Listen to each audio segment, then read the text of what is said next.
네, 오늘도 100권의 고전 읽기 찾아주셔서 정말 감사합니다. 오늘 가져온 책은요, 바로 김정현 작가의 아버지입니다. 와, 이 책 1996년에 나와서 대한민국을 그냥 눈물바다로 만들었죠. 심지어 아버지 신드롬이라는 말까지 만들어냈던 정말 대단한 책입니다. 자, 그런데 문득 이런 생각이 들죠. 아니, 28년, 거의 30년이 다 된 이 소설을 왜 지금 우리가 다시 이야기해야 할까요?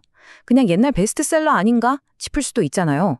바로 그 질문에 대한 답을 한번 찾아보려고 합니다.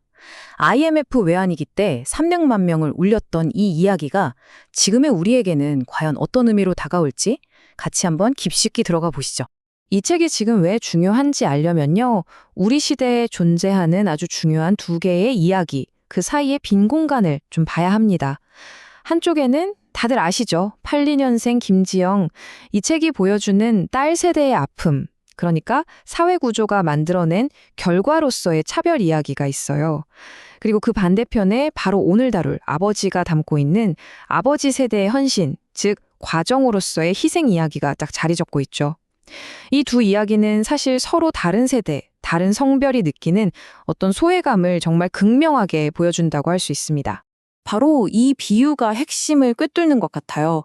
한쪽에서는 이 운동장 자체가 기울어져 있어서 너무 힘들다고 말하고, 다른 한쪽에서는 그 운동장 우리가 맨손으로 평평하게 다졌는데 그 고생은 다 잊혔구나 하고 안타까워하는 거죠.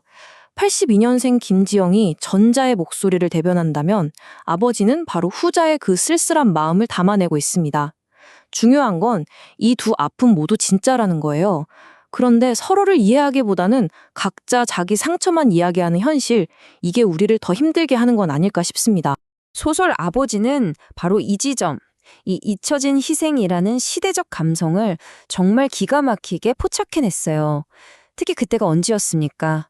IMF, 외환위기라는 정말 엄청난 시련을 겪을 때였잖아요. 가족을 위해서 모든 걸 바쳤는데 결국 설 자리를 잃어가던 당시 아버지들의 모습과 이 소설이 딱 겹쳐지면서 그야말로 공감대가 폭발한 거죠. 그래서 무려 300만 부 이상이 팔려 나간 겁니다. 이건 그냥 책이 많이 팔렸다, 이 수준을 넘어서는 거예요. 우리 사회가 아버지라는 존재의 그 무거움과 외로움을 얼마나 간절하게 이해하고 싶어 했는지를 보여주는 하나의 증거 같은 숫자라고 할 수 있습니다. 자, 그럼 소설 속으로 한번 들어가 볼까요? 주인공은 한정수라는 인물입니다. 50대 공무원인데 정말 개천에서 용났다는 말을 듣던 사람이었어요. 어려운 환경에서 악착같이 공부해서 행정고시까지 합격했으니까요. 그런데 현실은 좀 달랐습니다. 백도 없고 성격은 또 너무 고지식해서 평생 좋은 자리 한번 못 가보고 그냥 변두리만 맴돌아요.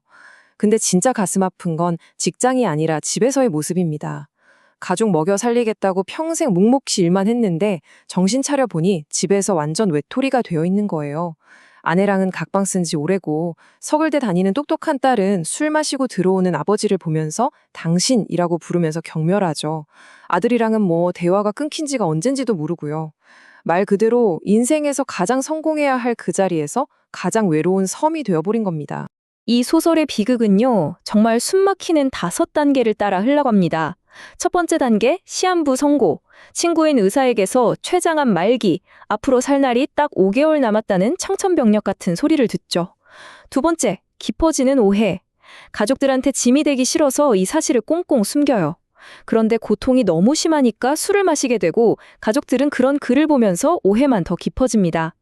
세 번째, 밝혀진 진실. 결국 보다 못한 친구 의사가 가족들에게 모든 사실을 털어놓습니다. 그제야 가족들은 아버지가 했던 모든 행동이 그 끔찍한 고통을 참기 위한 몸부림이었다는 걸 깨닫고 무너지죠. 네 번째, 마지막 화해. 뒤늦게나마 아버지의 사랑을 깨달은 가족들은 경주로 마지막 가족여행을 떠나서 드디어 서로를 끌어안고 화해를 합니다. 그리고 마지막 5번째 단계, 존엄한 선택. 더 이상 극심한 고통 속에서 망가져가는 모습을 가족에게 보이고 싶지 않았던 그는 마지막 존엄을 지키기 위해 친구에게 안락사를 부탁하면서 그렇게 스스로 삶의 마침표를 찍습니다. 정말 듣기만 해도 가슴이 먹먹해지는 이야기인데요. 그럼 이 이야기는 도대체 어디서 온 걸까요? 작가의 상상력에서 나온 걸까요? 놀랍게도 이건 그냥 지어낸 이야기가 아닙니다. 네, 맞습니다. 이 소설은 실화입니다. 주인공 한정수는요, 바로 김정현 작가의 가장 친한 둘도 없는 친구를 모델로 한 인물이에요. 작가의 친구는 1988년 봄에 정말 소설 내용 그대로 최장암 선고를 받고 시한부의 삶을 살다가 세상을 떠났다고 합니다. 작가는 친구의 그 모든 고통, 가족에 대한 그 절절한 사랑, 그리고 그 외로웠던 마지막 길을 바로 옆에서 전부 지켜봤던 거죠. 작가가 왜 이 소설을 꼭 써야만 했을까요? 그 가장 큰 이유는 바로 이 마음 때문이었습니다. 친구가 세상을 떠났을 때 그의 아들과 딸은 아직 너무 어렸던 거예요. 작가는 생각했겠죠. 이 아이들이 커서 아빠를 제대로 기억이나 할 수 있을까? 아빠가 자기들을 얼마나 사랑했는지 영원히 모르면 어떡하지? 이런 안타까운 마음이 들었던 겁니다. 그래서 펜을 든 거예요. 남겨진 아이들이 언젠가 이 책을 읽고 자신의 아버지를 가슴속에 온전히 다시 새기고 그 사랑을 영원히 기억해 주길 바라는 마음, 바로 그 마음 하나로 이 소설을 썼던 겁니다. 그런데 아버지에 대한 작가의 이야기는 여기서 끝나지 않았어요.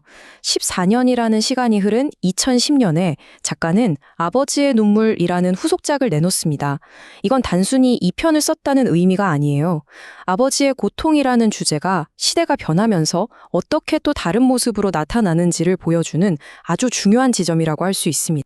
이 후속작, 아버지의 눈물에 나오는 아버지는요, 1996년의 아버지와는 또 다른 종류의 아픔을 겪고 있습니다.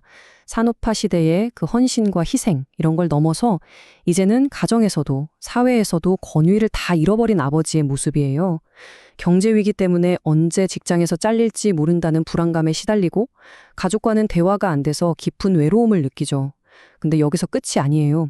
이제는 자기 문제뿐만 아니라 비정규직을 전전하는 소위 88만 원 세대가 되어버린 자식들 걱정까지 해야 하는 정말 이중 삼중의 무게에 짓눌린 아버지의 모습을 그리고 있는 겁니다. 결국 이 두 편의 소설이 우리에게 던지는 메시지는 바로 이 한 문장으로 모아지는 것 같습니다. 우리가 지금 당연하게 딛고 서 있는 이 땅, 이 현재가 결코 그냥 만들어진 게 아니라는 거죠. 수많은 아버지들이 스스로 거름이 되어서 다음 세대가 앞으로 나아갈 수 있도록 자신을 희생했다는 그 사실을 우리 모두가 기억해야 한다고 말입니다. 어쩌면 지금 우리가 겪는 세대 간의 갈등은 서로가 서 있는 이 땅이 어떻게 만들어졌는지 그 과정을 이해하는 것에서부터 실마리를 찾을 수 있지 않을까요? 다음에도 유익한 고전으로 여러분을 찾아뵙겠습니다. 다음에 다시 만나요. 안녕.